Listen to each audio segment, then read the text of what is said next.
Vous encaissez? Ok.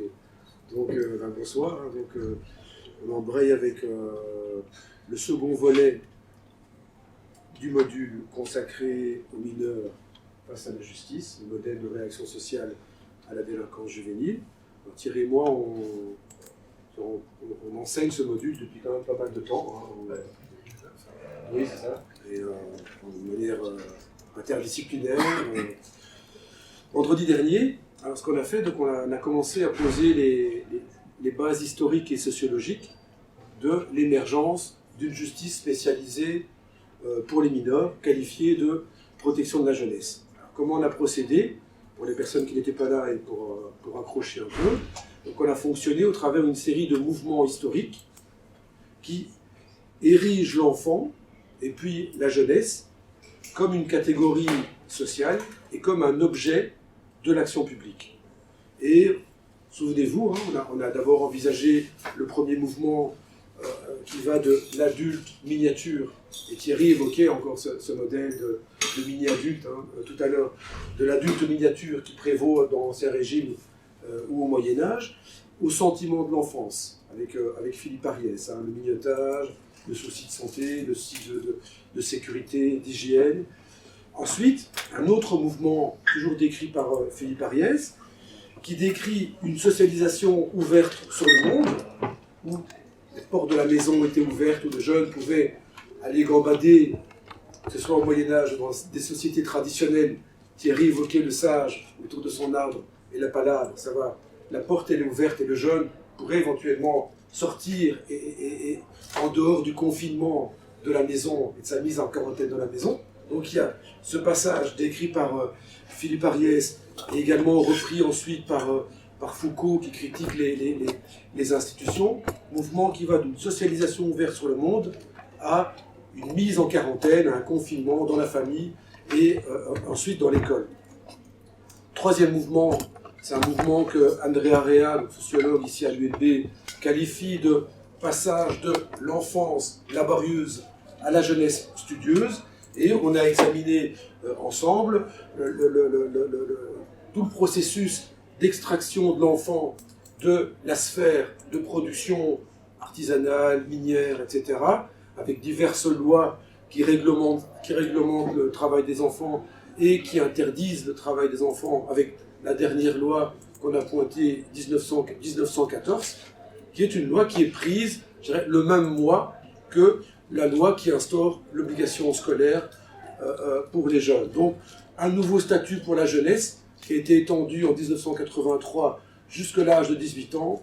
Le modèle de la jeunesse est un modèle de jeunesse studieuse et on a pu élaborer, réfléchir ensemble sur l'émergence d'une sous-culture propre à la jeunesse à partir des années 60 et ce que la scolarité amène aussi, à savoir mettre tous les jeunes d'une même génération dans une école, et ça provoque des choses, dont notamment l'émergence d'une sous-culture, comme l'ont montré pas mal de sociologues de la jeunesse, comme Olivier Galland.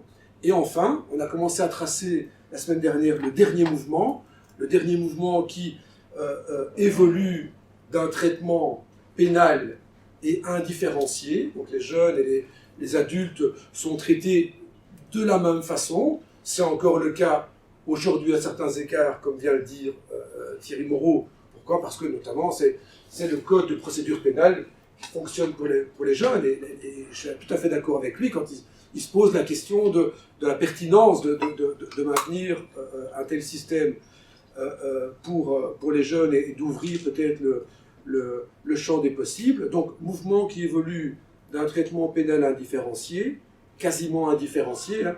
On a pu pointer l'excuse de minorité que vous connaissez, jusqu'à un traitement dit protectionnel, et on a commencé à réfléchir à l'émergence de ce système protectionnel qui est situé à la fin du XXe siècle,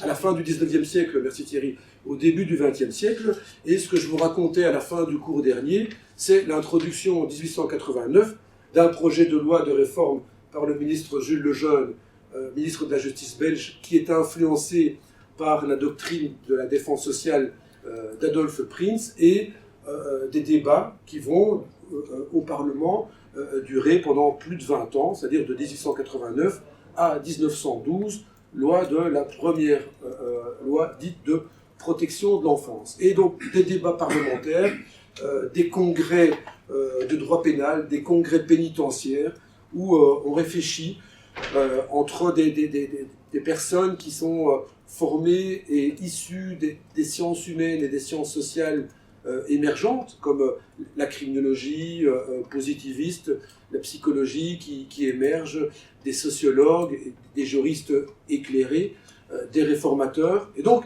ils vont s'atteler à rechercher les causes du comportement délinquant des jeunes et imaginer des formes de traitement différentes de la prison. Pourquoi ? Parce qu'à l'époque, on est assez obsédé par l'influence criminogène de la prison. On parle de contamination, de contagion criminelle, puisque les jeunes et les adultes sont dans les mêmes pénitenciers, dans les mêmes prisons. En Belgique, la première prison spécialisée pour les mineurs, c'est en 1844 à Saint-Hubert. Donc pendant très longtemps, et à cette époque-là, il y a toujours des jeunes qui se retrouvaient mélangés avec les adultes dans des prisons où les deux types de populations ont été mélangés. Donc on réfléchit à des traitements pour redresser, pour corriger des comportements, pour rééduquer. Et la question de l'éducabilité, elle est là très forte aussi à l'époque. Donc corriger des comportements autrement que par le biais d'une simple condamnation pénale qui intervient sur une base morale, autrement aussi qu'en maniant la solution de l'enfermement. Donc, fin du 19e, début du 20e siècle, on a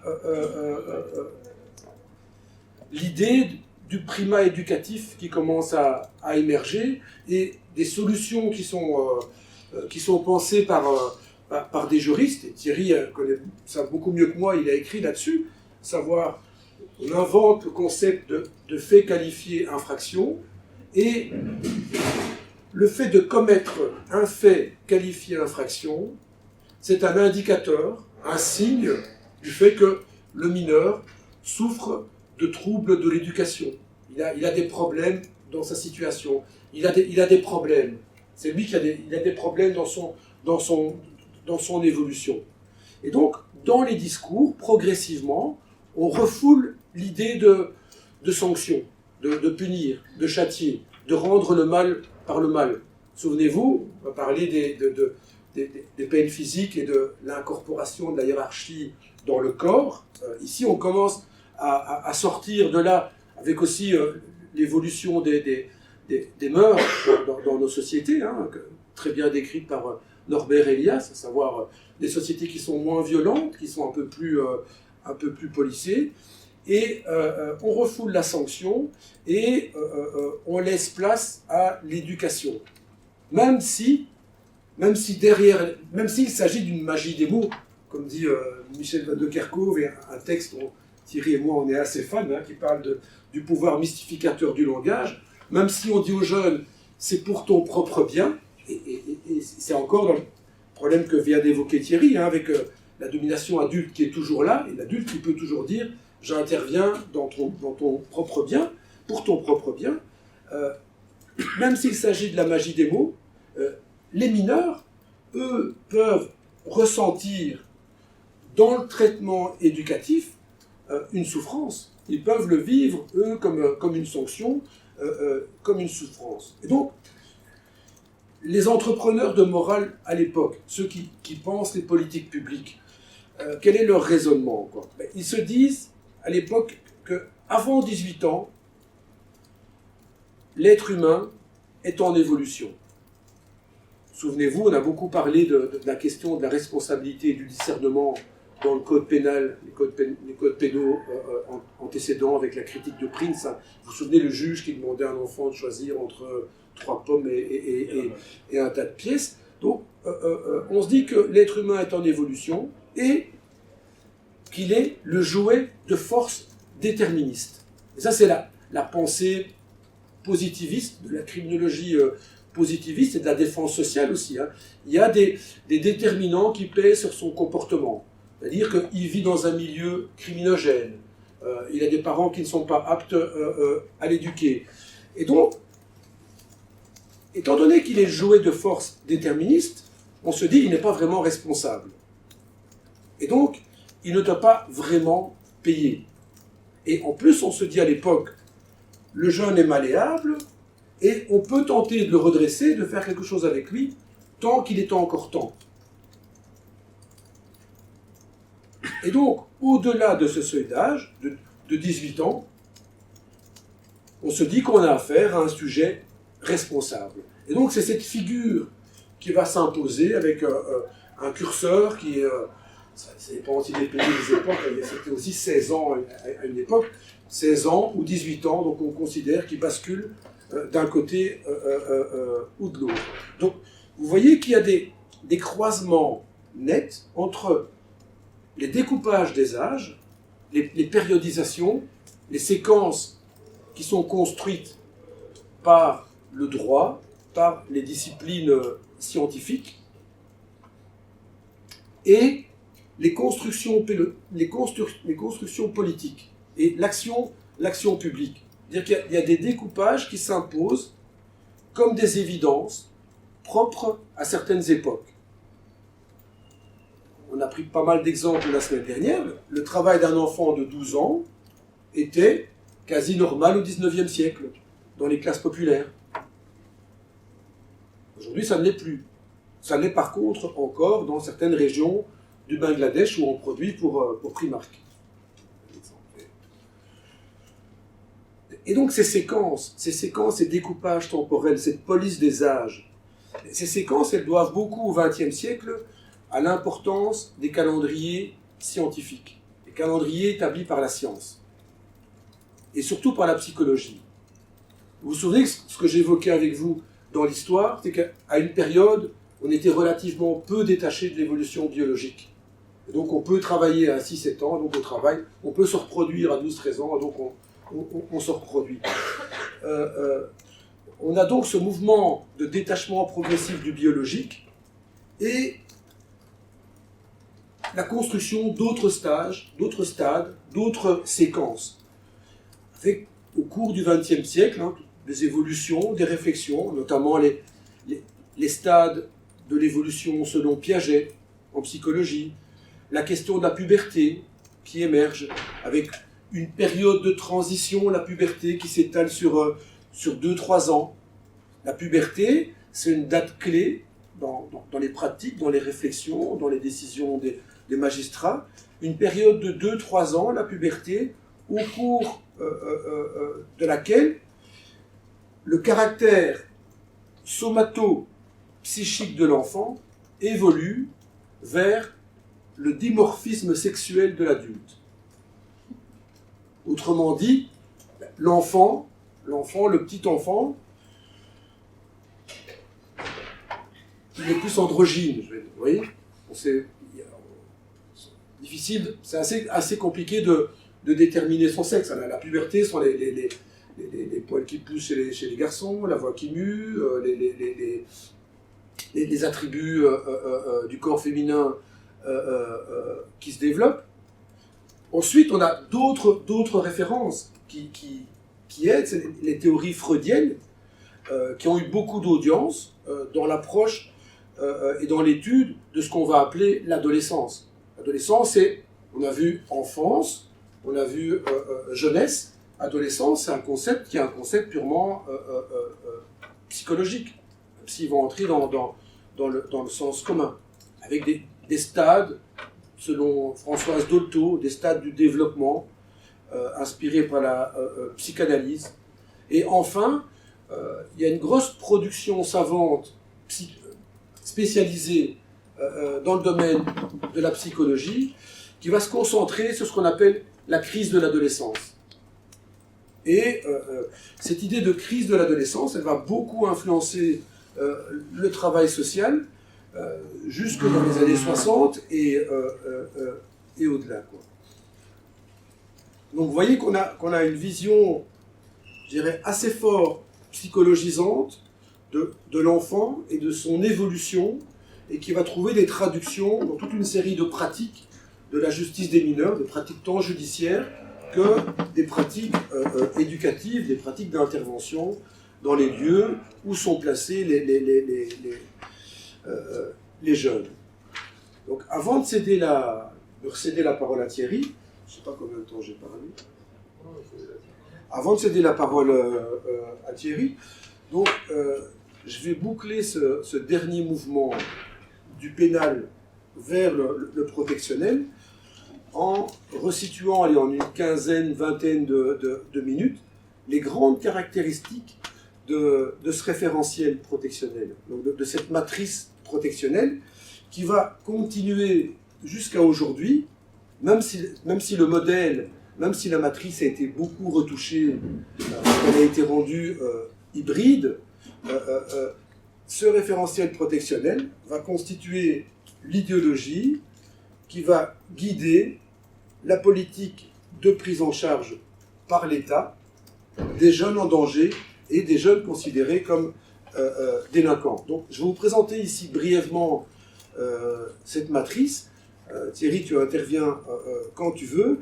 Cette matrice on va essayer d'aller chercher le noyau dur de la matrice, et ça nous aidera, Thierry et moi, quand on vous présentera d'autres modèles de justice. Le fait de boucler par là, quoi.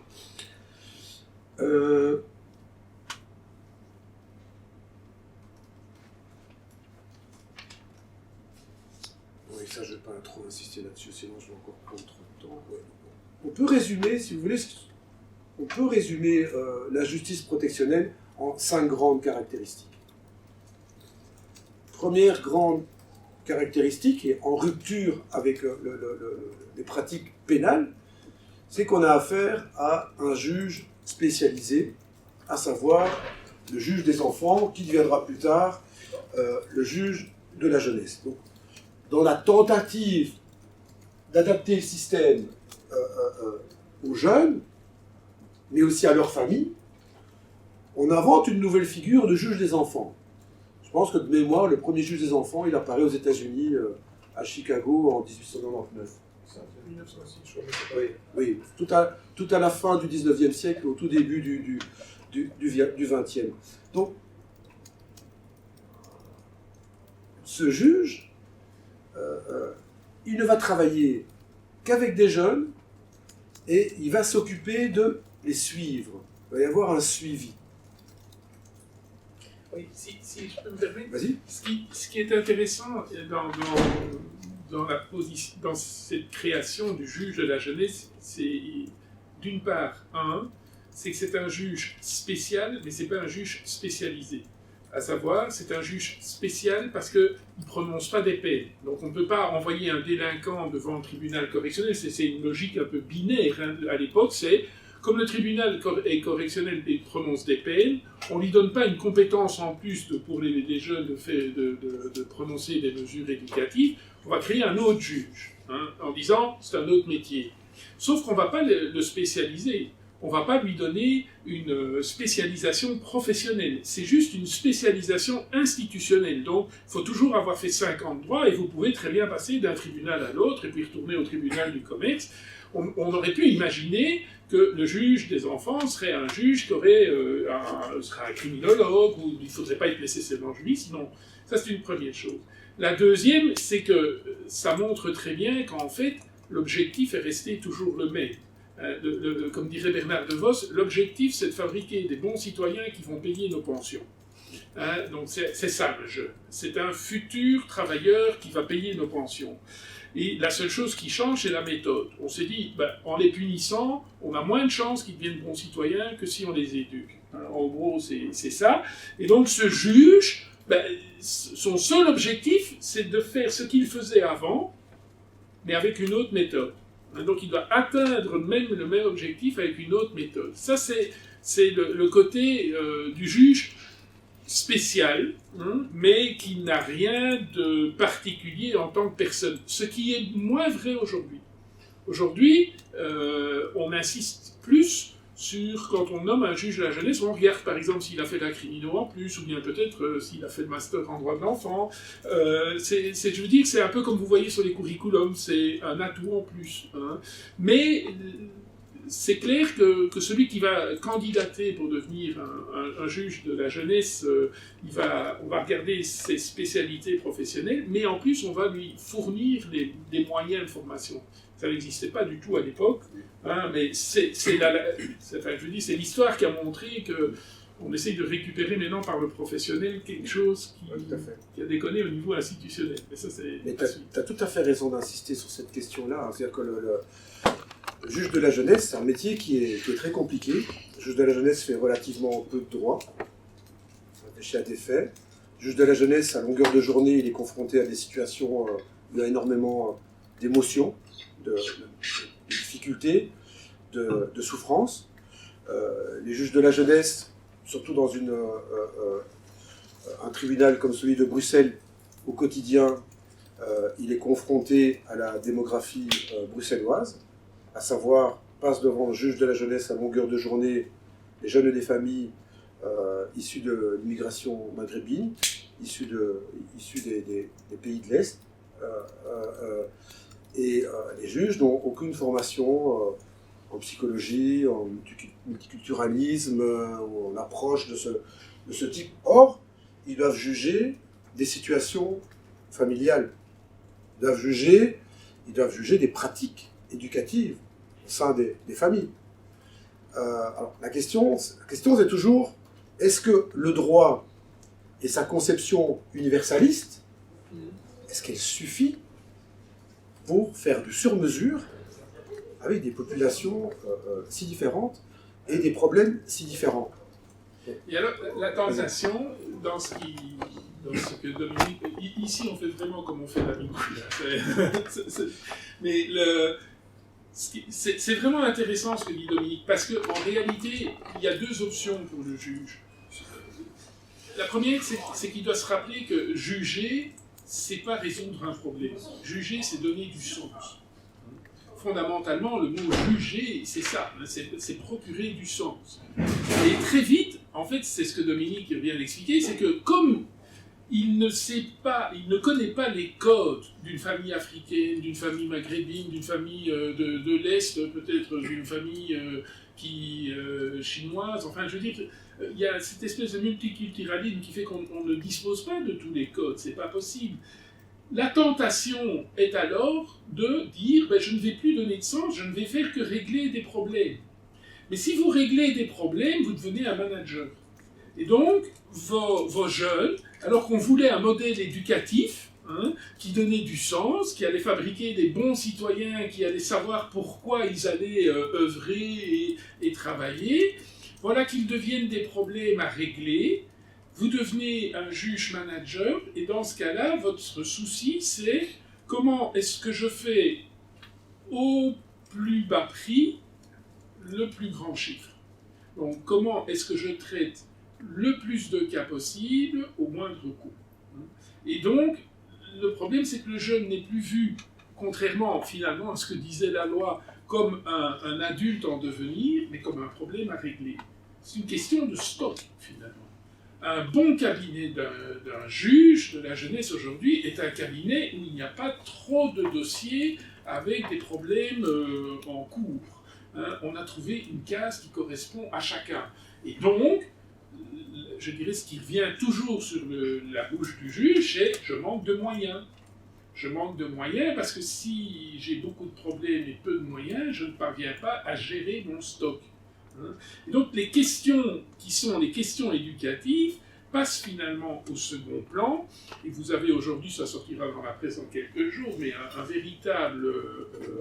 véritable guerre qui vient de se déclarer entre l'administration de l'aide à la jeunesse et les juges, les uns disant nous on est là pour éduquer, pour prendre des décisions éducatives, les autres disant nous on est là pour faire du travail éducatif, mais l'administration ne veut pas éduquer comme les juges pensent qu'il faudrait éduquer. Donc vous voyez le genre de truc, et finalement on en arrive à quoi? On en arrive à dire, bon, où est-ce qu'il y a de la place pour mettre le gars, parce que de toute façon on se contrefiche de ce qu'on va faire avec lui, il faut une place. Et donc ce côté managérial est venu contaminer, je dirais, toute bonne intention, que ce soit du législateur, de l'administration, du judiciaire. Et aujourd'hui, finalement, derrière tous les discours et les débats, vous avez chaque fois en deçà cette conception, vision, approche managériale qui fait qu'en fait on déshumanise complètement les choses et on revient assez naturellement, alors je suppose que c'était un peu vers là qu'allait Dominique, mais je vais lui vendre le film, on revient facilement au pénal parce que le pénal ça coûte pas cher et c'est facile. Et on pense que c'est efficace. Dans un premier temps, c'est efficace, puisque pendant un temps, au moins, je l'ai neutralisé. J'ai neutralisé mon problème. Pour un manager, c'est pas mal, ça. Quand vous avez un système informatique qui déconne, qu'est-ce que vous faites? Vous repérez le plomb qui va pas bien, et vous le bypassez. C'est la même chose avec les jeunes, quoi. Vous avez un quartier qui va pas bien, vous prenez le meneur, vous le mettez en prison. Alors, ça va mieux pendant un petit temps, jusqu'à quand il y en a un autre, ça va pas changer longtemps, mais... Et c'est ça qui devient la règle. C'est un peu, je dirais, aujourd'hui, en tout cas, dans les discussions, c'est devenu quelque part le point central, alors que, objectivement, il y avait d'autres choses qu'on pourrait discuter. Et c'est d'ailleurs un des gros challenges de la politique publique qui ressort du code dit Madran, qui gouverne la réaction sociale à la délinquance des jeunes. Ce code, il essaie de faire en sorte que les juges respectent la hiérarchie des mesures qui a été posée par le législateur de 2006.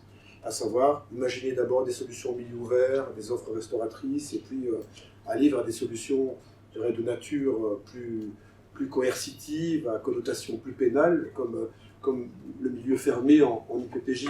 Or, je regardais ici avant de donner ce cours, si on prend le nombre d'entrées en IPPJ, et je reviens sur la division francophone de Bruxelles, du tribunal de la jeunesse de Bruxelles, Bruxelles est responsable de 44% des entrées totales en IPPJ en 2019. Bruxelles, c'est démographie, bon, il y a plus de jeunes qu'ailleurs, mais toutes choses étant égales par ailleurs, Bruxelles est un arrondissement judiciaire qui utilise beaucoup ce type de mesures et qui utilise beaucoup ce type de mesures comme première mesure aussi. Ce qui va à l'encontre de la volonté du législateur. Puisque j'ai ici des graphiques, je dirais les placements à Bruxelles en IPPJ, sans aucune mesure antérieure, c'est 23% pour le milieu ouvert et 21,9% pour le milieu fermé. Donc ça veut dire qu'il y a une bonne partie des décisions, quand vous voyez le schéma, quelle est la mesure qui précède l'entrée en IPPJ, aucune mesure antérieure, c'est la tige dans l'histogramme la plus importante. Donc, je pense qu'il y a des gros soucis dans les pratiques avec cette fonction, qui est liée aussi notamment à leur formation, qui est liée à l'émergence de sous-cultures locales, de certains arrondissements, où on apprend sur le tas à être magistrat de la jeunesse. Parce que, comme vous dit Thierry, le formatage initial est un formatage de juriste, et puis un stage dans l'institution judiciaire ou l'exercice d'un métier d'avocat au préalable. Mais grosso modo, le métier, on l'apprend comment? On l'apprend sur le tas, en discutant avec... c'est ce qui ressort d'une enquête qui a été réalisée par une de mes étudiantes encore ici récemment sur ce microcosme. Bien, voilà, il y a des traditions, il y a des façons de faire qui ne sont pas écrites dans la loi, etc., qui sont conçues par les magistrats plus anciens, qui transmettent cela, transmettent leurs solutions, leurs créneaux, leur façon de faire aux plus jeunes. Malgré le fait qu'on dit on fait du sur-mesure, et on travaille selon, je dirais, la philosophie universaliste du droit, il y a malgré tout, je dirais, des figures de dangerosité ou des figures qui émergent, des filières pénales, des groupes de jeunes qui ont certaines caractéristiques et qui sont traités d'une certaine façon. Je prends pour exemple, et je vous cède la parole tout de suite, je prends pour exemple un exemple qui a été magistralement mis en évidence en France par Arthur Vuattoux. Arthur Vuattoux, je vous en reparlerai dans le cours de sociologie de l'enfance. Arthur Vuattoux, il a fait un travail dans le tribunal de la jeunesse en France. Et il prend un tribunal de la jeunesse et il regarde son fonctionnement, il assiste aux audiences, il analyse les dossiers, et il montre très clairement certaines filières et certaines figures, comme par exemple les jeunes filles gitanes, les jeunes filles roms. C'est une figure qui est traitée d'une certaine façon. Il y a un amalgame qui est fait. Et Vuattoux réfléchit, lui, d'un point de vue intersectionnel, s'intéresse à la classe, s'intéresse au genre, s'intéresse à la race, etc. Et il prône, lui, une réflexion intersectionnelle sur les problèmes vécus par certaines filières, certains groupes de jeunes qui sont traités d'une certaine façon. Vous cèdez la parole. Oui, je voulais simplement rebondir sur le fait que ce qui se passe aussi dans les CPJ actuellement est effarant. Mais vraiment.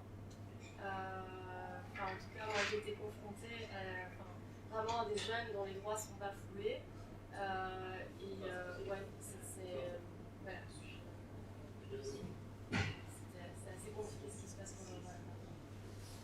Même en tant que travailleur, moi en tant que travailleuse, on m'a interdit de voir des jeunes, on m'a mis sur des écoutes téléphoniques ou des choses comme ça, alors que je suis soumise au secret professionnel dans le cadre de mes fonctions.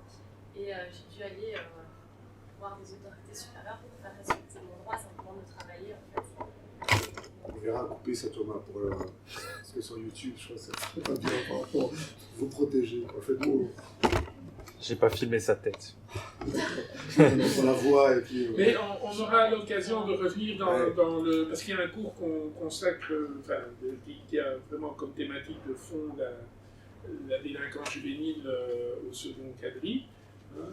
Et pour revenir sur ce que Dominique disait, ce qui est très paradoxal, moi j'ai un jour sorti ça à un juge en plaidant, il n'était pas très content, je lui ai dit, mais en fait, vous êtes aussi peu original que les adolescents qui disent tous qu'ils veulent se distinguer des autres et qui s'habillent tous de la même façon. Et les juges, ils ont exactement la même chose. Ils vous disent qu'ils font du sur-mesure, mais en fait c'est du sur-mesure qui est du prêt-à-porter. Tu es jeune gitane, tu as été prise à voler, tu vas voler 15 jours, maintenant ça va passer à 30 jours à Saint-Servais, et après, comme on va te libérer, on ne sait pas où tu es, tu seras condamné par défaut. Et puis après, vous avez le jeune maghrébin qui s'est pris la tête avec un chauffeur de bus, et il va être formaté. La première fois, il va 30 jours en IPPJ ouvert, et s'il récidive, ce sera autant.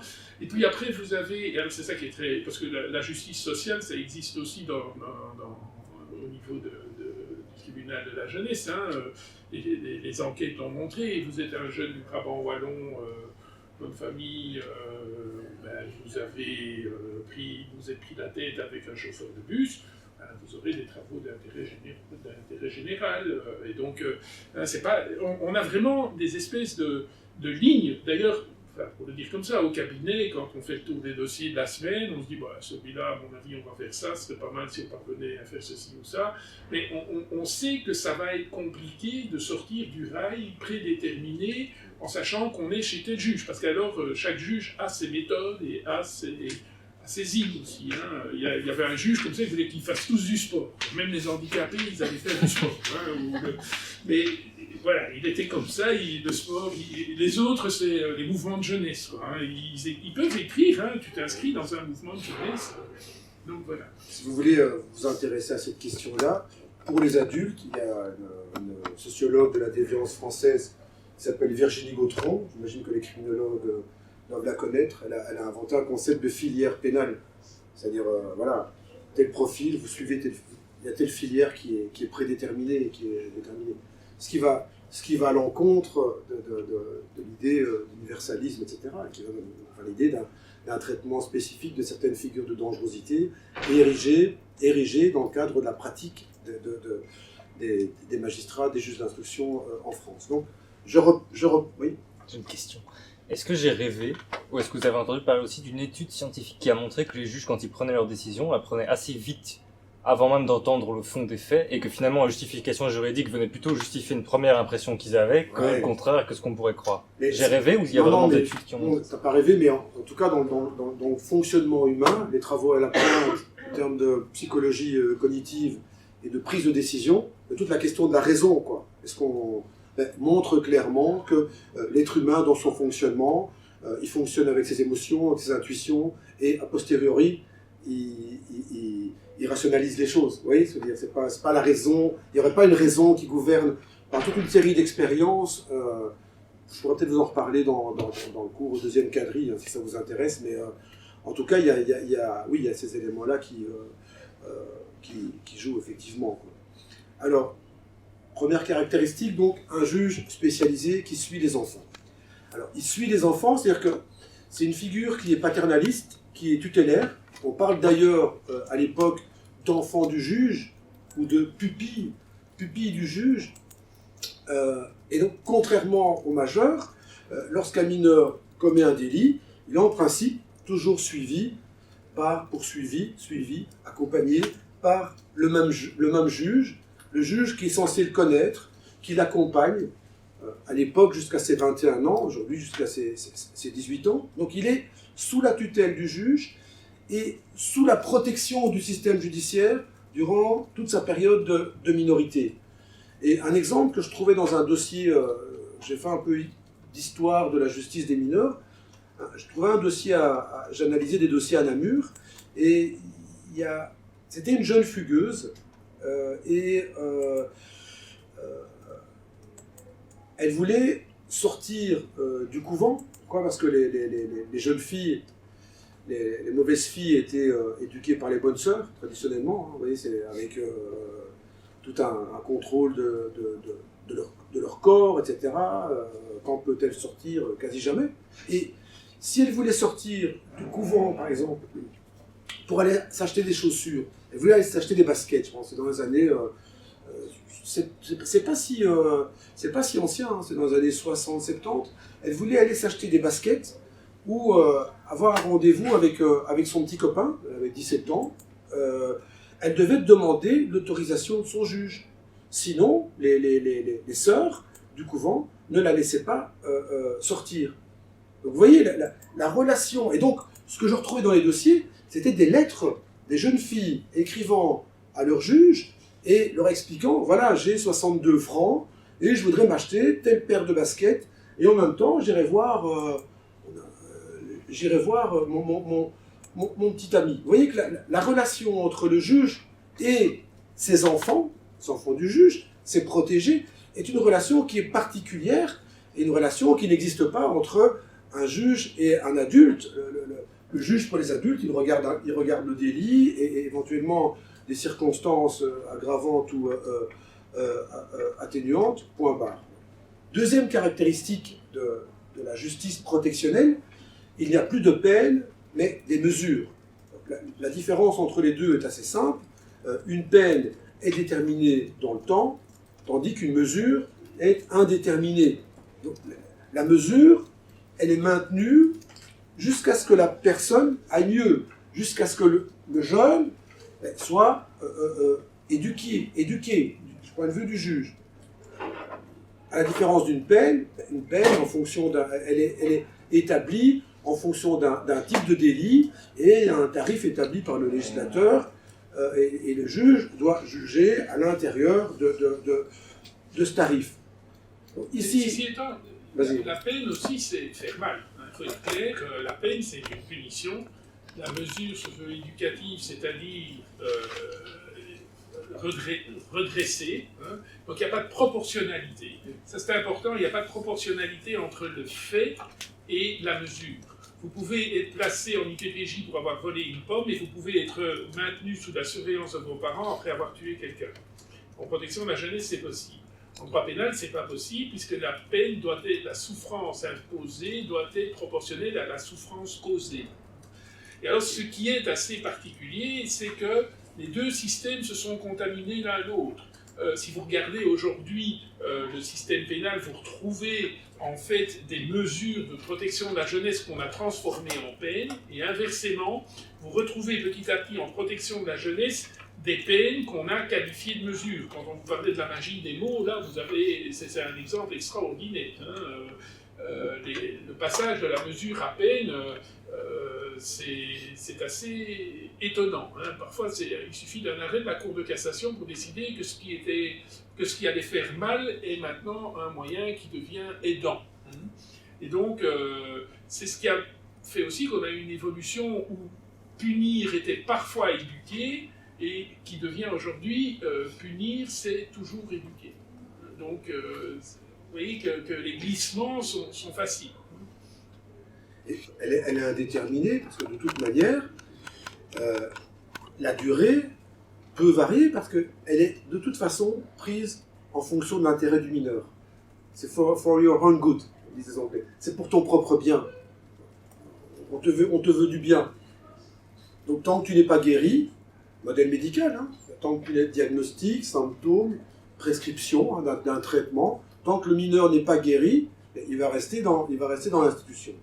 Troisième caractéristique, et cette caractéristique, elle va être encore plus appuyée en 1965, le mineur qui a commis un délit, on considère que c'est un être vulnérable. Le mineur, en quelque sorte, il est victime de sa situation, de problèmes qu'il a connus durant sa socialisation. Et les problèmes qu'il a connus sont de la responsabilité de sa famille et aussi de l'État. Donc il y a une idée de responsabilité collective dans la loi de 65 qui est véritablement une loi d'un État social, d'un État providence. L'idée, c'est que l'État reconnaît qu'il n'y a pas eu suffisamment de moyens pour que l'enfant puisse évoluer correctement.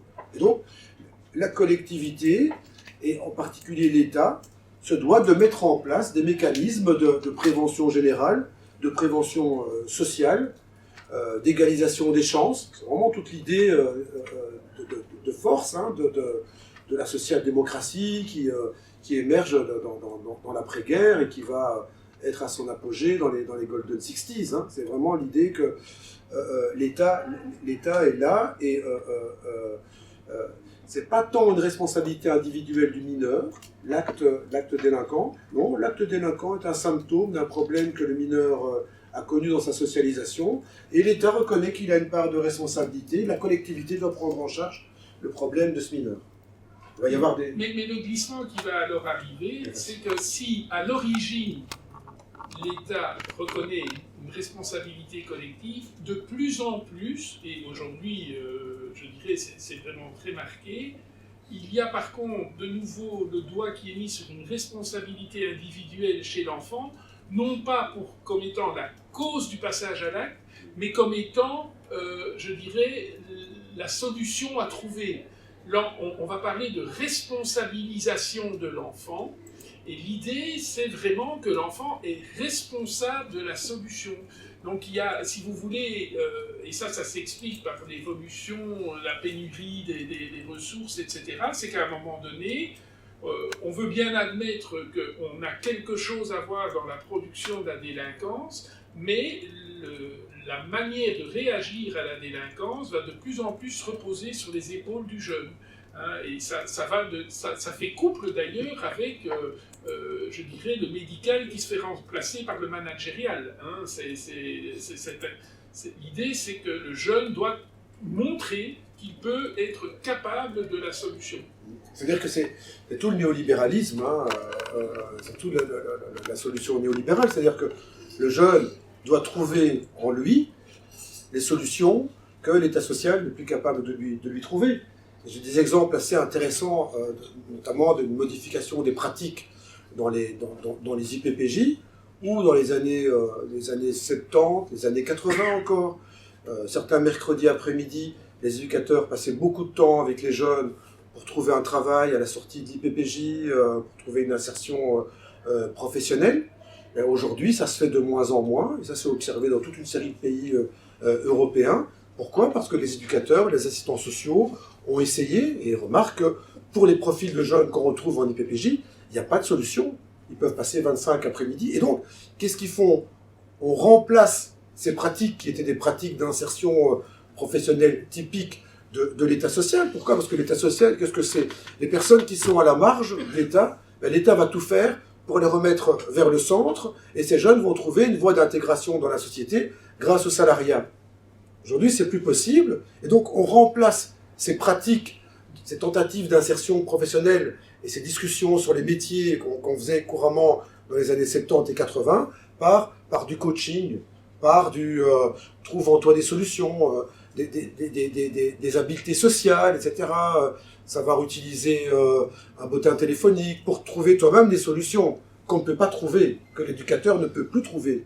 Et c'est clair que l'éducateur qui est là en UPPJ, il n'a aucune responsabilité dans l'émergence d'une société capitaliste de consommation de masse où toute une partie des gens, on n'en a plus besoin pour produire. Et donc on les laisse de côté, on les laisse sur la route, on les laisse désaffiliés, comme dit Robert Castel, hein, qui s'intéresse très fort aussi au salariat. Donc on considère à l'époque que le mineur est un être vulnérable et l'État doit mettre en place des solutions, des mécanismes de prévention sociale. Quatrième caractéristique, il faut tenter de comprendre l'acte qui a été commis. Il faut trouver des solutions. Il faut comprendre pourquoi le jeune a commis cet acte, pourquoi il ne va pas bien.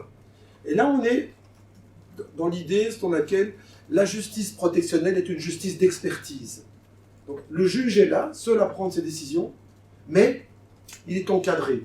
Il est encadré, tout d'abord, au début de l'émergence du modèle, par des personnes qui ne sont pas des professionnels.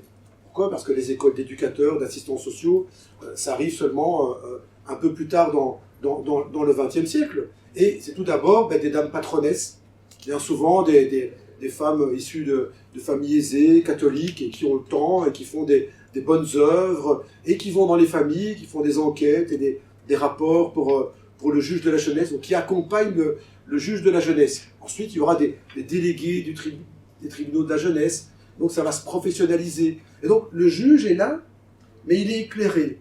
Il est éclairé par des rapports médicaux, psychosociaux, etc.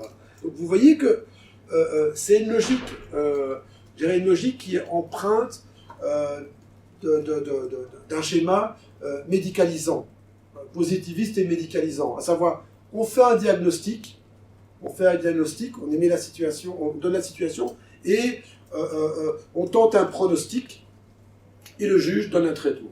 Le juge dit, voilà, tu iras en placement, tu feras...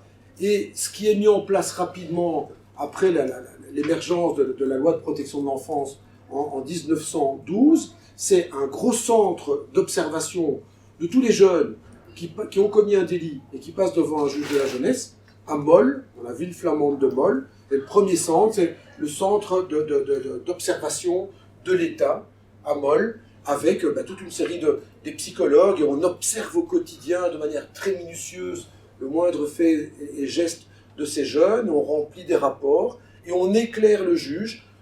Ce centre fait des rapports et donne des préconisations au juge.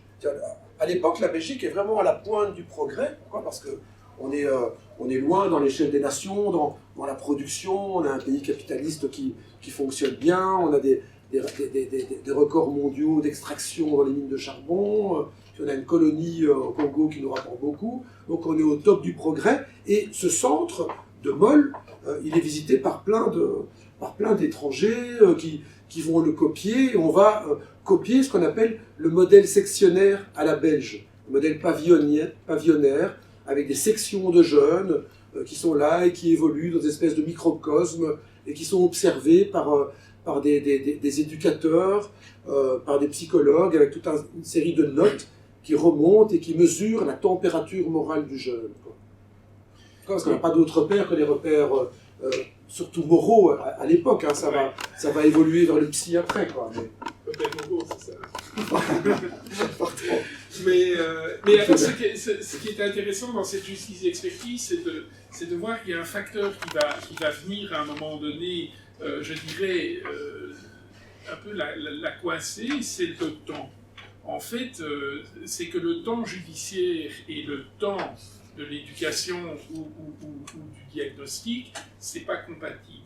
Le judiciaire doit aller de plus en plus vite, et en réalité, plus les sciences humaines et les sciences médicales se développent, plus elles ont besoin de temps. Et par ailleurs, les ressources diminuent ou en tout cas n'augmentent pas, ce qui veut dire aussi que, et par contre, le nombre de jeunes dont on va traiter la justice des mineurs augmente. Pourquoi? Parce qu'en 1965, on passe de 16 à 18 ans. Donc ça fait quand même quelque chose de plus de 10%, un volume de plus de 10% qui est à traiter, etc. Et alors aujourd'hui, on a résolu la question, je vous parlais du management, mais on l'a résolu d'une manière managériale.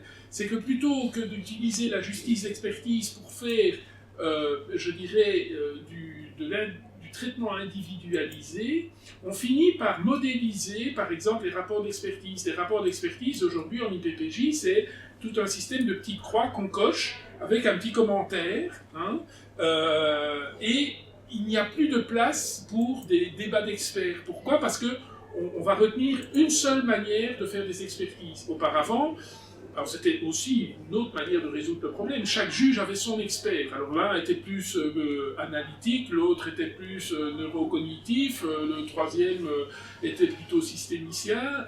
Et donc il se trouvait un expert avec qui il savait déjà à l'avance ce que l'expert allait dire. Parce que oui, le jeune qui commet ceci, ben, je l'envoie chez cet expert, il va à peu près me dire ceci, donc je vais avoir besoin de ça. Et on avait des espèces d'équipes, si vous voulez. Le juge était présenté comme un juge entraîneur, disait François Host. C'était l'entraîneur de l'équipe, et puis il distribuait les tâches à chacun.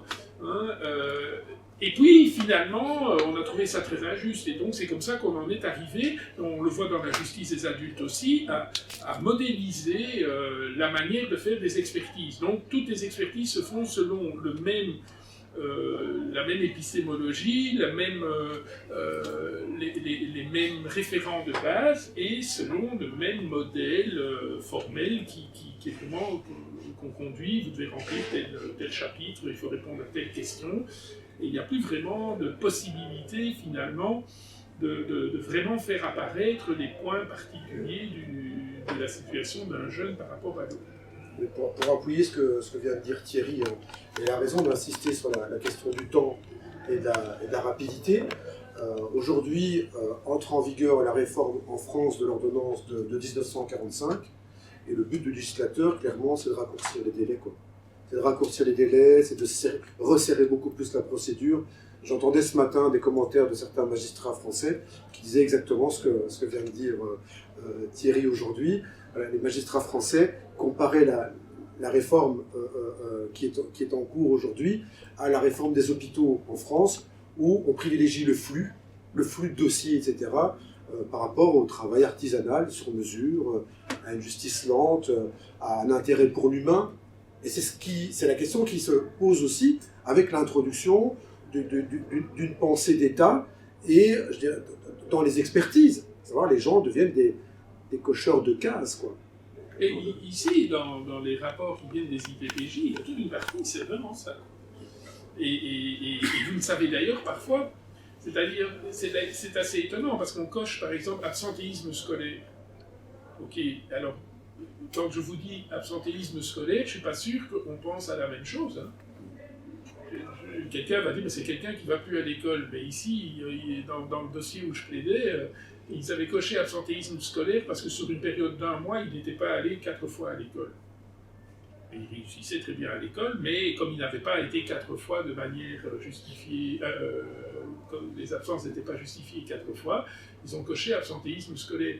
Sauf que le juge, lui, il n'a pas toutes les explications qui vont derrière, donc il reçoit une information. Chez lui, ça réfère un jeune qui se lève le matin ou qui ne se lève pas le matin, et qui va ailleurs qu'à l'école, ben, forcément, cette justice d'expertise qui devait permettre de saisir une situation particulière va finalement produire une décision qui ne correspond peut-être pas du tout au problème que vit le jeune, à la situation du jeune, puisque finalement les indications qui sont transmises par ce qui est considéré comme étant le rapport principal réfèrent à des erreurs chez le juge. Il ne peut que prendre une décision qui ne va pas être favorable. Et si c'est pas favorable, c'est le jeune qui payera les conséquences. Hein, parce que... Donc ça, c'était la quatrième caractéristique, hein, qui est justice d'expertise, justice éclairée. Et le but de tout cela, c'est de rendre aussi les interventions plus efficaces, puisque appuyées par les sciences humaines et les sciences sociales. Plutôt que simplement des décisions qui ont un ancrage pénal, c'est-à-dire un ancrage moral, essayer de faire les choses de manière plus humaine, plus proche des jeunes et plus efficace aussi. Et alors, la dernière caractéristique, c'est que le traitement, l'intervention, doit éviter l'intervention judiciaire. Et ça, c'est très fort dans la loi de 65. La philosophie protectionnelle dit il faut surtout essayer la prévention, et d'abord la prévention générale, vous voyez, responsabilité de l'État, responsabilité collective, et éviter, autant que faire se peut, que le jeune passe devant le juge. Pourquoi ? Parce qu'à l'époque de la loi de 65, eh bien, on est vraiment conscient que l'intervention judiciaire, elle est stigmatisante. Elle colle des étiquettes. Et les étiquettes ont des conséquences très néfastes dans les trajectoires de vie des jeunes. Donc, l'intervention judiciaire, et surtout la solution de placement, elle ne doit s'opérer qu'en dernier recours. Et cette prise de conscience, à l'époque, dans les années 60, elle est tout à fait en synchronie avec l'évolution de la psychologie sociale, des sciences humaines de l'époque, notamment les travaux de Erving Goffman et de Howard Becker sur le stigmate, sur la stigmatisation. Donc, selon ces théories, l'étiquetage a un effet pervers. Étiqueter quelqu'un le pousse à se conformer à une étiquette. Et donc, selon Goffman, la stigmatisation, le fait de coller l'étiquette à un jeune, tu es un enfant du juge, ou tu es un délinquant, ou tu es un jeune qui est passé par une IPPJ, c'est un processus dynamique de dévalorisation du jeune. Ça va discréditer significativement le jeune aux yeux des autres. Et pour Goffman, le stigmate, il peut être soit d'ordre corporel, le handicap, la corpulence d'une personne, la couleur de la peau, ou le stigmate peut tenir au passé de l'individu. Le fait d'avoir passé un séjour en prison, eh bien, ça va dévaloriser l'individu aux yeux des autres. Et donc l'individu va se retrouver de plus en plus amené à devoir nouer des relations avec des personnes qui lui ressemblent, qui ont des stigmates, le même stigmate que lui, et de moins en moins avec des personnes qui sont aptes à le sortir de ces difficultés. Autrement dit, un jeune qui a des relations avec des jeunes qui ont des problèmes comme lui et qui commet des délits dans une bande, ce jeune, il peut fonctionner comme ça pendant très longtemps, mais en gardant des relations avec, je veux dire, des jeunes très bien, conformes, etc. Mais le jour où il va passer devant le juge de la jeunesse, que la police va venir le rechercher à l'école, et qu'il va se retrouver en IPPJ, quand il va sortir de l'IPPJ, ben, ses copains qui n'étaient pas avec ce stigmate vont avoir du mal, pour beaucoup, de l'accepter encore. Et les parents aussi du jeune, les parents le couple de pharmaciens qui accueillait ce petit jeune le mercredi après-midi pour jouer au foot avec son fils, bon, il est allé en IPPJ. Et donc, que va faire ce jeune dans certaines situations? Ben, il va être amené à se retrouver avec les jeunes qui ont la même condition que lui et devoir se retrouver valorisés, je dirais, selon les routines et les standards de jeunes qui passent leur temps dans la rue à penser à faire des mauvais coups, quoi. Vous voyez cette spirale, je n'ai pas le temps de trop m'étaler, mais la stigmatisation, c'est une spirale. On peut aussi penser à la prophétie autoréalisatrice ou à l'effet Pygmalion. Hein. Selon que vous regardez, si vous regardez ce jeune comme étant un jeune qui a des potentialités, il va manifester ses potentialités. Si vous le regardez négativement avec un instinct de défense, comme dit Étienne de Greef ou de Beust de l'école de Louvain, il va fonctionner selon le cadre avec lequel vous le regardez. le framing, le cadre cognitif que vous construisez à son égard. Ça, c'est vraiment important. Et on le comprend à l'époque, on le met dans des textes. Le problème, c'est que ce sont des bonnes intentions, et l'enfer est pavé de bonnes intentions. Je ne sais pas si vous avez des questions à ce stade. Là, je vous ai fait les grandes caractéristiques du modèle. Il y en a d'autres, hein, c'est un choix que j'ai fait. Je ne sais pas, Thierry, si... Non, mais ça introduit pas mal la question. Parce qu'ici, ce que Dominique vous présente, c'est finalement une évolution sur le pays Belgique, mais qui peut vraiment, je dirais, s'exporter sur le plan international, parce que je dirais que jusqu'au début des années 80, la Belgique est vraiment à la pointe de ce qui se fait en matière de justice des mineurs et en matière d'ailleurs d'aide aux mineurs. Bon, alors après ça, chez nous, le problème, c'est que tout s'est complexifié institutionnellement, ça on y reviendra plus tard, mais parce qu'on a eu des communautés, il y a eu plusieurs systèmes qui se sont entremêlés les uns et les autres et qui ont finalement fait perdre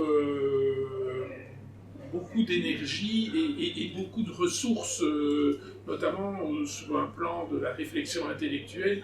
On s'est fort finalement concentré sur des questions institutionnelles et quasiment des questions linguistiques, et voilà, la Belgique a perdu un leadership qui était un leadership de réflexion. Aujourd'hui, on est, j'allais dire, au milieu du tableau. Mais le tableau, c'est par contre, lui, très étoffé au niveau des modèles d'intervention, parce que ces modèles d'intervention, ils sont nés d'expériences, d'échanges internationaux, hein, et c'est vrai que ce modèle protectionnel, en fait, il est en filigrane. On peut presque dire que c'est devenu ce qu'on appelle une représentation de la justice des mineurs au sens sociologique du terme, une espèce de Windows ou de iOS sur lequel tournent des programmes qui seraient des modèles, hein, et on va parler du modèle sanctionnateur, du modèle réparateur, du modèle restaurateur, du modèle pénal, du modèle... comment est-ce qu'ils avaient appelé ça, je ne sais plus, enfin, il y a comme ça toute une série de modèles qui vont, je dirais, naître de l'approche protectionnelle, sur laquelle va venir se greffer, comme on l'a vu tout à l'heure, aussi l'apparition des droits de l'enfant. Et en matière de justice des mineurs, les droits de l'enfant vont avoir vraiment deux grands domaines. C'est d'une part travailler sur la procédure, le respect des droits de l'enfant dans les procédures, hein, le droit d'avoir un avocat, le droit de se taire, tout ça n'existait pas dans le modèle protectionnel. Aux États-Unis, jusqu'en 1970, les enfants n'avaient pas d'avocat, c'est normal puisque le juge voulait leur bien. Et donc, on avait eu le même débat en Belgique en 1912, il y en a quand même un qui a dit « Oui, mais quand même, ce serait peut-être bien d'avoir un avocat pour que l'enfant ait quelqu'un qui puisse parler en son nom. » Et on avait répondu « C'est dangereux, hein, parce que l'avocat va dire aux jeunes de se taire et on risque d'acquitter un jeune coupable, c'est pas bon pour l'éducation, hein, ça. Ça, c'est pas bon, hein. L'avocat, c'est pas quelqu'un d'éducatif, hein. Il va lui apprendre à se taire, il va mentir, hein. Non. Alors qu'il va juste lui apprendre les règles de la procédure pénale, hein, mais qui sont applicables à tout le monde. Donc l'avocat aux États-Unis, il interviendra à partir de 1970, le jour où la Cour suprême rendra l'arrêt Kane contre USA, où on fait apparaître que qu'il n'avait pas d'avocat, et donc ce gamin, il est resté depuis l'âge de ses 3 ans jusqu'à l'âge de ses 17 ans en institution, alors qu'il n'y avait aucune raison, aux yeux même de l'institution, que ce jeune reste là-bas. Et donc on s'est dit, oui, mais pourquoi? Ah ben le juge l'a oublié. Et il l'a oublié pour son bien. Alors, donc c'est là que la Cour suprême a dit clairement, écoutez, l'enfer est pavé de bonnes intentions, au nom du bien on peut faire le mal, et puis donc il faut se mettre des filtres. Donc les droits de l'enfant, ils vont vraiment investir la question de la procédure, et ce qu'on va notamment appeler les garanties de procédure. Et puis ils vont impacter aussi sur un autre volet qui sont les mesures. Il faut que les mesures soient compatibles avec la réalité de l'enfant. Donc on va quand même, on va le voir dans un instant, même si on ne fait pas que du protectionnel, il va quand même toujours y avoir une dimension de traitement et une dimension d'éducation qui doivent être présentes, même si on applique un modèle pénal aux enfants. Et là où ça va être un très bel exemple de perversion des droits, c'est que au nom des garanties, on va de plus en plus se retourner vers le pénal. Pourquoi ? Parce qu'on va dire, les enfants ont des garanties, ont des droits comme les adultes, alors il est normal qu'ils rendent des comptes comme les adultes. Et là, si vous voulez, vous avez un glissement, puisqu'on utilise en fait les règles d'un jeu qui est le procès, pour tout d'un coup légitimer que les enfants devraient rendre des comptes à l'instar des adultes, et donc on revient à l'idée de la fin du 19e siècle, enfin plutôt au milieu du 19e siècle, où l'enfant était quasiment capable de devoir rendre des comptes au pénal comme l'était l'adulte. Alors, en quelques mots, que fait la Convention et que fait la Convention européenne des droits de l'homme dans ce débat sur la délinquance juvénile au niveau des... Donc, oui, je ne vais pas rentrer dans les détails, mais donc les deux conventions qui vont servir de socle, c'est donc la Convention européenne et la Convention des droits de l'enfant. Et vous avez ici une liste de tous les textes qui sont applicables. Ici, c'est ceux qui viennent de l'ONU et qui viennent, je dirais, aider à interpréter la Convention des droits de l'enfant en matière de délinquance juvénile. Et puis vous avez la même chose au niveau de la Convention européenne. Alors, vous avez les textes belges, je vais les passer aussi, simplement qu'aujourd'hui, il faut quand même savoir qu'on a 5 législations pour traiter la délinquance juvénile en Belgique, et que suivant l'endroit où le jeune habite, eh bien, c'est une législation ou une autre. Tout est communautarisé, juste depuis 2018, enfin c'est même depuis 2014, mais ça a commencé à entrer en vigueur en 2018. Tant l'aide aux jeunes qui sont en danger que les jeunes qui sont poursuivis pour des faits qualifiés infractions relèvent des communautés. Et donc ça veut dire que si vous avez un jeune qui habite Ostende, un jeune qui habite Arlon et un jeune qui habite Bruxelles, qui sont 3 cousins et qui se voient et qui, à la réunion de famille, s'amusent à aller crever les pneus dans la rue de toutes les voitures qui s'y trouvent, eh bien, celui qui habite Ostende se verra appliquer la loi flamande, celui qui habite Arlon se verra appliquer le code de Madran, et celui qui habite Bruxelles se verra appliquer l'ordonnance bruxelloise qui n'est pas encore en vigueur, donc en attendant, on lui applique l'ancien système de la loi de 65.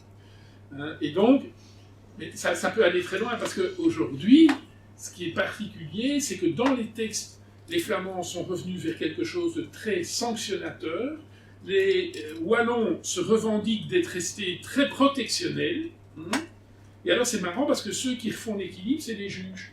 Parce que les juges wallons appliquent le système protectionnel avec un certain esprit sanctionnateur, tandis que les juges flamands, c'est très particulier, appliquent le système sanctionnateur avec un certain regard éducatif et protectionnel. Et donc, dans la pratique, quand on a comme ça des dossiers à multiples applications légales, je ne sais pas comment il faut dire, eh bien on constate que finalement les décisions sont relativement similaires, en tout cas pour de la délinquance, je dirais, ordinaire. C'est peut-être moins vrai pour les faits les plus graves, des cas de meurtre, des crimes de sang, des choses comme ça. Mais bon, les crimes de sang chez les jeunes, c'est quand même quelque chose de tout à fait particulier. Bon, c'est rare. Et puis, par ailleurs, il y a souvent une dimension très symbolique aussi enfin, je veux dire, c'est très différent des crimes de sang commis par des adultes. C'est 4 à 10 par an depuis les années 50. Oui. Et le nombre de parricides ou de matricides est quand même assez... Donc voilà, alors ça, la question des modèles, tout ce qui est important sur le plan international, c'est que, en fait, ni la Convention des droits de l'enfant, ni la Convention européenne ne disent quel modèle il faut appliquer. Donc en réalité, il n'y a pas un modèle qui est, je dirais, garanti ou vendu par ces conventions. Vous pouvez faire ce que vous voulez. La seule chose que vont faire ces textes, et principalement la Convention des droits de l'enfant, parfois complétée par d'autres textes qui viennent, je dirais, un peu aider à l'interpréter, c'est que on va donner des balises qu'il faut respecter. Vous pouvez choisir, vous pouvez faire du pénal, vous pouvez faire du protectionnel, du restaurateur, du sanctionnateur, du réparateur, de l'extrajudiciaire, vous pouvez faire tout ce que vous voulez, mais il faut respecter quelques balises fondamentales, quelques droits fondamentaux reconnus aux jeunes. Alors, quelles sont ces balises? La première, c'est, dit l'article 40, c'est qu'il faut que, quoi que vous fassiez, quelque modèle que ce soit, même au pénal, il faut qu'il y ait une dimension de traitement. Et l'article 40 est quand même c'est un beau texte, je trouve, parce que c'est un traitement qui, dit le texte, doit, 1. Favoriser le sens du jeune de la dignité et de la valeur personnelle. Il vaut quelque chose, le jeune. C'est sympa hein, quand on peut dire à un jeune délinquant, tu vaux quand même, tu vaux quelque chose, tu vaux la peine, tu vaux mieux que la peine, hein, puisque 2. Qui renforce son respect pour les droits de l'homme et les libertés fondamentales d'autrui. Hein, c'est quand même apprendre le respect de l'autre, mais à partir de ce qui est fondamental. Et c'est trop rare qu'un juge explique à un jeune ce que c'est les droits fondamentaux. Parce que finalement, c'est en respectant ces droits fondamentaux qu'on peut l'amener à respecter ceux d'autrui, qui tiennent compte de son âge ainsi que de la nécessité de faciliter sa réintégration dans la société, et je trouve que ceci, pour les jeunes, a énormément d'importance, et lui faire assumer un rôle constructif au sein de celle-ci. Enfin, c'est pas à toi, Dominique, on s'est connus quand il travaillait dans un service de prestation d'intérêt général. Quand un jeune trouve le moyen de participer de manière constructive à quelque chose de social, on peut dire que ça va, il s'en sortira, il va tirer ses flûtes d'une manière ou d'une autre. Hein, et ce texte, pour ça, je trouve, est vraiment assez génial. Hein. Et par ailleurs, donc, ce traitement doit être conforme au bien-être et proportionné à leur situation et à l'infraction. Je vous disais tout à l'heure, dans le modèle protectionnel, il n'y a pas de proportionnalité entre le fait et la mesure. Là, vous voyez que pour le modèle protectionnel, une des choses qu'on va retenir ici, c'est qu'il faut quand même une certaine proportionnalité. Vous ne pouvez plus avoir un modèle protectionnel pur. Comme il faudra un avocat, le système protectionnel pur supposerait qu'il n'y ait pas d'avocat pour le jeune, et il va falloir... Donc chaque modèle va se voir, si vous voulez, imposer des garde-fous. Pour le modèle pénal, bien entendu, le garde-fou, c'est le fait qu'il faut une dimension de traitement, je ne peux pas juste punir. Il va donc falloir que si je punisse, je donne du sens à ma punition, que voilà. Et ce sens, il est là. Hein, il doit prendre cette forme-là. Donc, chaque type de modèle va se voir un peu cadenassé par l'obligation de respecter ces droits fondamentaux qui sont reconnus aux jeunes. Alors, vous avez chaque fois sur les dias les textes qui sont vraiment les textes de base des deux conventions, et puis vous avez une série de textes qui reviennent là-dessus. Hein, c'est vous dire qu'on insiste chaque fois. Et ce qui est très important aussi, me semble-t-il, dans cette exigence du traitement, c'est la question de la sécurité. Parce que, bien souvent, et ça c'est le problème du français, hein, comme quoi le langage peut à lui seul poser problème, c'est qu'au nom de la sécurité, on fait deux choses avec les mineurs, alors qu'en fait, l'esprit de la Convention voudrait qu'on en fasse une. Hein, en anglais, c'est plus simple. Vous ne pouvez faire que safety, pas sécurité. Chez nous, on finit par dire qu'en faisant security, on fait safety. Mais reconnaissez quand même que le jeune qui se retrouve dans les mains de cette dame policière ne vit pas la même chose que le jeune qui arrive ici en combi policier, hein, au fin fond des Ardennes belges à Saint-Hubert, un vendredi soir quand il fait tout noir et que les flics ont rapidement envie de partir et qu'il n'y a presque plus d'éducateurs et qu'ils se retrouvent dans une... il faut l'appeler comme ça, hein, on dit que c'est une chambre, mais enfin on a été voir, c'est une cellule, enfin bref, voilà. On appelle ça comme on veut, mais c'est quand même deux expériences très différentes.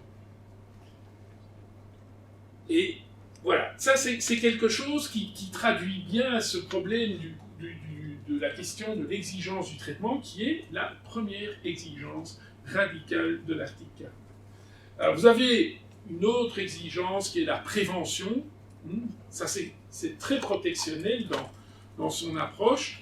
Alors tout le monde dit que la prévention est importante, que la prévention doit être multisectorielle. Enfin, le Code a fait un chapitre maintenant en côté francophone, on a un chapitre sur la prévention. La prévention, ça ne marche pas quand on reviendra à un état-providence, parce que pour faire de la prévention, il faut du temps, il faut des sous, il faut du temps pour écouter, des sous pour agir, et il faut des personnes pour mettre tout ça en route, et il n'y a aucun des trois. Hein. Donc la prévention, sur le plan, je dirais, des textes, elle occupe la place la plus privilégiée, mais c'est quoi, 0,05% du budget, je crois,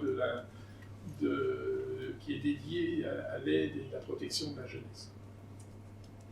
Et la prévention, c'est pas que ça, hein, parce que ça, c'est encore des préventions défensives pour lutter contre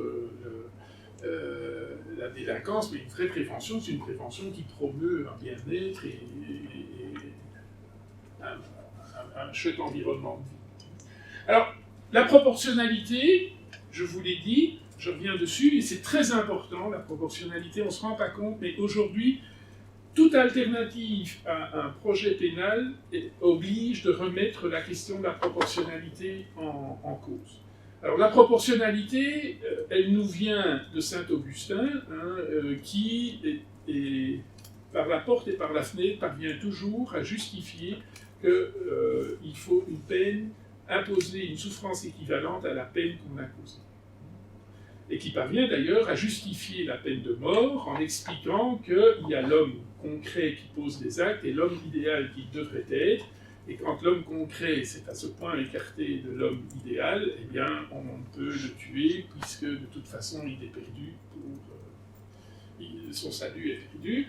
Hein, donc, alors, cette proportionnalité, si vous réfléchissez une proportionnalité limitée aux faits et à la conséquence des faits, vous n'en sortez pas, hein, comme dirait Alvaro Pires, on reste dans la bouteille à mouche, on tourne, vous pouvez toujours inventer tout ce que vous voulez, si vous ne déconstruisez pas cette approche proportionnelle de la souffrance de l'un par rapport à la peine de l'autre, eh bien, vous serez toujours sur un modèle pénal, même si vous le cachez derrière un habit restaurateur, réparateur, etc. C'est le concept de proportionnalité qui empêche quelque part de sortir du pénal. Et c'est ça qui amène Michel van de Kerkhove à parler de pouvoir mystificateur du langage. C'est un article qui est paru dans les années 70 dans la revue de droit pénal et de criminologie. Je vous le mettrai sur le site, parce que ça vaut vraiment la peine. C'est une vraie expérience de lire ce bouquin, cet article, parce que on se rend compte combien on peut appeler des choses identiques avec des mots différents ou des choses différentes avec les mêmes mots et croire que tout a changé, alors qu'en fait ce n'est pas le cas. Et c'est ce qu'il dit, c'est que le protectionnel à la méthode belge, c'est du pénal. C'est un des plus grands classiques en littérature, en doctrine belge. Oui, c'est du pénal en fait, et c'est parce que, dit-il, en fait, on n'est pas vraiment sorti de la proportionnalité. Et Alvaro Pires, qui lui réfléchit vraiment sur la rationalité pénale, ben, il dit clairement c'est la proportionnalité qui est la racine même du pénal. Et donc il faut sortir de ce rapport proportionnel entre le fait et la sanction ou la mesure. Priorité à l'extrajudiciaire, c'est aussi une exigence qui est imposée. Ça veut dire quand même quelque chose d'important, c'est que c'est écrit, ça date quand même de 1985.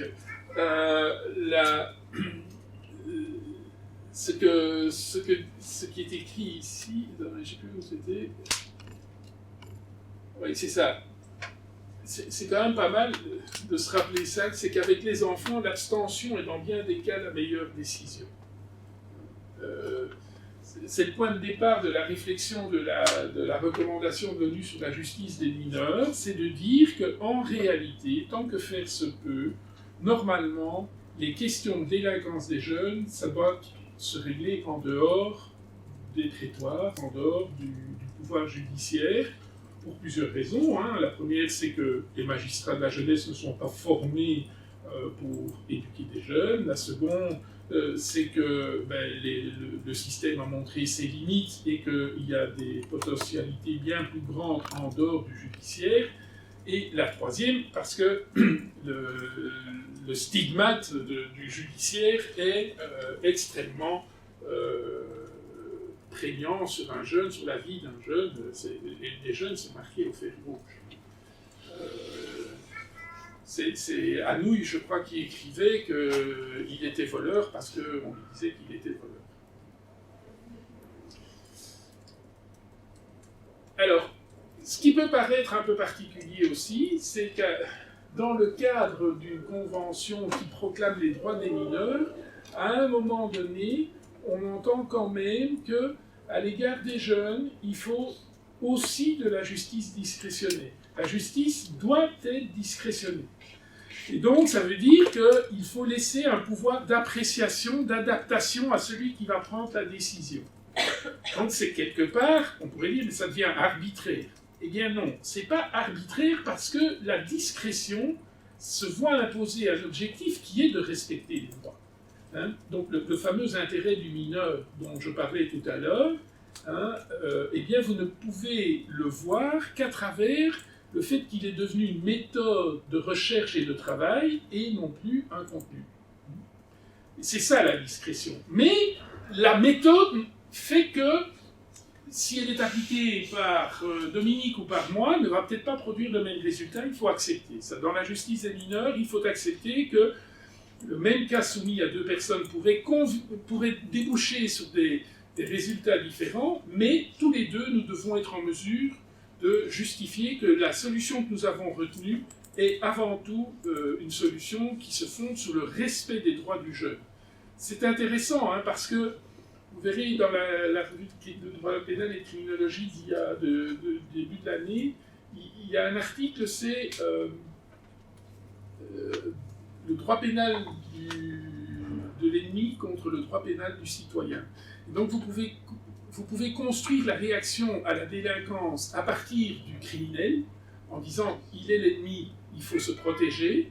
Par contre, vous pouvez aussi construire le droit pénal ou la réaction sociale à la délinquance juvénile en disant je la construis à partir du respect des droits de l'auteur. Et c'est ici ce qui est demandé dans la discrétion, c'est pas qu'on doit nier les droits des autres parties, mais vous devez respecter au maximum les droits de celui qui est l'auteur des faits. C'est une autre manière de voir les choses, mais qui est sans doute, il faut l'admettre, plus civilisée que de considérer que le délinquant serait un ennemi et un déchet de la société qu'il faut écarter. Des intervenants spécialisés, on en a parlé tout à l'heure, c'est très différent de dire on crée des sections spéciales qui s'occupent des mineurs ou on crée des sections de personnes spécialisées. C'est la même chose au niveau des policiers. Vous pouvez avoir des policiers qui n'ont aucune formation particulière, mais ont fait une section jeunesse parce qu'ils vont traiter tous les dossiers jeunesse, ou vous pouvez avoir des policiers qui forment une section jeunesse parce que on a d'abord des multidisciplinaires au niveau de sa formation, parce qu'ils ont suivi des formations particulières au niveau de l'interrogation des jeunes, etc. Donc la spécialisation professionnelle est une exigence qui s'impose à tous les modèles. Et alors, vous avez les modèles entre eux qu'il faut alors analyser, mais que Dominique fera, je pense, demain, sur base du tableau qui est ici, où on a pris 4 modèles, et puis vous voyez qu'on a envisagé une série d'items, et en regardant comment chacun des modèles se décline. Après, chacun peut choisir celui qu'il préfère, ou celui qu'il pense censé être le plus optimal. Ceci étant, il faut rappeler deux choses au niveau des modèles. La première chose, c'est qu'un modèle, c'est un indicateur pour l'adulte qui décide ou qui met en œuvre. Le jeune n'a pas à comprendre la logique du modèle. Je veux dire, le jeune, il reçoit ce qu'on lui transmet. Vous pouvez très bien avoir un placement qui a une finalité éducative et dans lequel il est clairement indiqué à ceux qui le mettent en œuvre qu'il faut aller dans le sens de l'éducation. Le jeune peut percevoir ça comme une peine et une sanction, c'est pas grave. L'important, c'est le travail que va faire celui qui doit mettre en œuvre le modèle, à lui de trouver des moyens de réaliser l'objectif qu'il s'est donné, même si au départ, le jeune n'a même pas vu l'objectif et croit que c'est un autre objectif, c'est pas grave. Ça, c'est pas grave. Ce qui devient grave, c'est de s'aligner sur ce que pense le jeune en disant « Ah, ben, puisque tu penses que c'est une peine, je vais en faire une peine. » Ah non, ça là, on s'écarte du modèle, évidemment. Hein, donc, la responsabilité de l'adulte, c'est d'aller jusqu'au bout de la cohérence du modèle et d'aller jusqu'au bout de ce qui est exigé par le modèle. Et la deuxième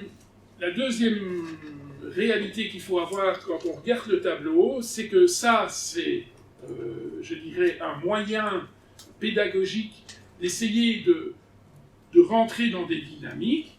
Le problème majeur que l'on rencontre, évidemment, sur le terrain, c'est qu'on fait, comme pour les plateaux de fromage belge, un peu de tout en même temps, hein, et que vous allez avoir, et ça c'est une des grandes difficultés aujourd'hui dans le concret, c'est que les législations, notamment en Belgique, permettent de faire de tout.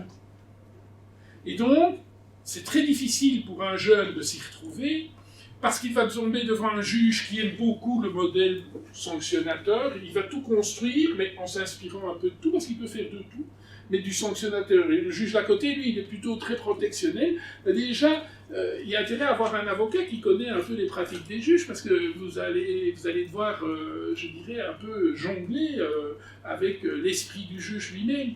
Mais ce qui est encore plus compliqué, c'est que certains juges, devant certaines catégories de jeunes, vont dire « ça c'est sanctionnateur ». Devant d'autres catégories de jeunes, ils vont dire « ah non, il faut vraiment les aider, les protéger, etc. » Et donc, le même juge peut avoir des approches, des attitudes très différentes en fonction de telle ou telle catégorie de jeunes. C'est étonnant, mais les jeunes filles qui sont délinquantes, soit c'est de la délinquance très minime, je dirais c'est presque ce qu'on appelle de la délinquance prétexte, c'est parce qu'elles sont impossibles, elles sont en danger, elles se mettent en danger, elles tournent vers la prostitution, la cam, tout ce que vous voulez, et alors à un moment donné, on essaye de trouver un délit prétexte pour pouvoir utiliser les instruments tels que l'IPPJ, etc., parce qu'on n'en sort pas au niveau de l'aide à la jeunesse. Et donc on va avoir avec des jeunes filles une attitude protectionnelle pour les faits les moins graves et pour les faits les plus graves. Hein, les juges, face à une jeune fille qui a tué son père ou sa mère, par exemple, c'est étonnant de voir combien il y a une volonté d'investir, et ils vont mobiliser vraiment une série de personnes, des outils. Par contre, pour les faits graves chez les garçons, très vite, vous allez avoir des juges qui vont virer vers le sanctionnateur. On va avoir même le pénal via le dessaisissement. Hein. Le nombre de dessaisissements chez les filles, c'est quasiment zéro. Hein. Il y a des années, c'est zéro, alors que chez les garçons, c'est important, c'est un chiffre beaucoup plus important. Mais si vous comparez avec les types de faits commis, hein, vous voyez que, par exemple, les jeunes filles meurtrières ne sont pas dessaisies. Les garçons meurtriers sont, à mon avis, à 70% à peu près dessaisis. Hein. Et donc, mais ça, c'est chaque juge. La loi le lui permet, donc on ne peut même pas le lui reprocher légalement. La seule chose, c'est que pour ce qui est des jeunes, on parlait de la procédure tout à l'heure, hein, c'est très difficile de s'y retrouver parce que vous ne savez pas dans quel modèle vous naviguez. Or, chaque modèle a sa logique, chaque modèle implique un système de défense un peu particulier, et donc le jeune est finalement, je clôture par là, vous vous rappelez de cette image fragmentée que renvoyait le droit des jeunes, mais vous la retrouvez ici d'une certaine manière. Cette image, elle est un peu, je dirais, le jeune ne sait pas ce qui va se passer et il ne sait pas très bien ce qu'on va faire de lui. Et le système, via les textes, n'est pas capable de lui dire non plus. Donc on revient malgré tout à cette justice discrétionnaire qui, entre guillemets, s'assimile alors presque à un arbitre. Voilà.